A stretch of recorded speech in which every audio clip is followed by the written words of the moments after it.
నమస్తే అండి. Welcome to our Lakshmi Niketan YouTube channel. సప్తఋషుల సిరీస్‌లో భాగంగా ఈరోజు మనం అత్రి మహర్షి గురించి తెలుసుకుందాం. హిందూ పురాణాల్లోనూ, వేదిక వాంగ్మయంలోనూ అత్యంత పూజనీయుడు బ్రహ్మరిషి. బ్రహ్మదేవుని యొక్క మానస పుత్రుడు అత్రి మహర్షి.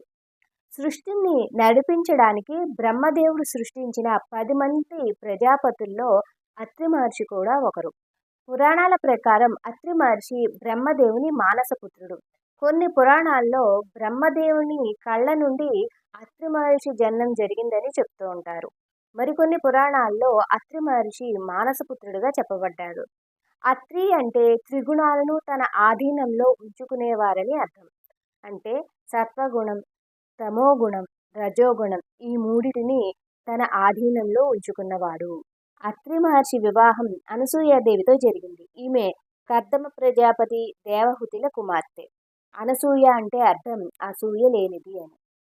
పతివ్రతల్లో అనసూయాదేవి ప్రథమ స్థానంలో నిలుస్తారు. వివాహానంతరం అత్రి మహర్షి అనసూయాదేవి చిత్రకూట పర్వతంపై నివాసం ఉండేవారు.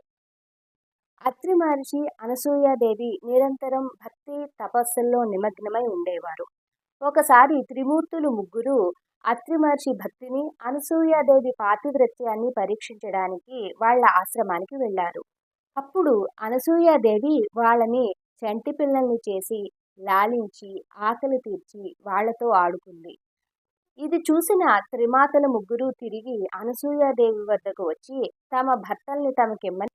అప్పుడు అనసూయాదేవి తిరిగి త్రిమూర్తుల్ని యథారూపంలోకి తీసుకువచ్చి వాళ్ళని త్రిమాతలకు అప్పచెప్పింది. వాళ్ళ భక్తికి మెచ్చుకున్న బ్రహ్మ, విష్ణు, మహేశ్వరులు త్రిమూర్తుల అంశగా దత్తాత్రేయ రూపంలో వాళ్ళకి జన్మించారు. అంతేకాదు అత్రి మహర్షికి అనసూయాదేవికి మరో 2 సంతానం ఉన్నారు. వాళ్లే దూర్వాస మహాముని, చంద్రుడు.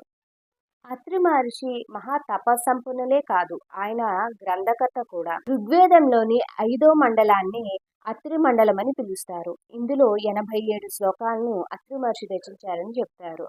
అయితే అత్రి సంహిత, అత్రి స్మృతి అనే గ్రంథాలను కూడా ఈయన రచించారు. ఇందులో దానాలు, ధర్మాలు, గృహస్థాశ్రమాలు, ప్రాయశ్చిత్త విధానాలు తెలియజేశారు.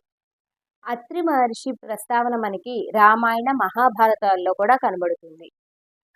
రాముడు వనవాస సమయంలో అత్రి మహర్షి ఆశ్రమానికి వెళ్ళినప్పుడు అత్రి మహర్షి రామునికి దండకారణ్య మార్గాన్ని నిర్దేశిస్తారు.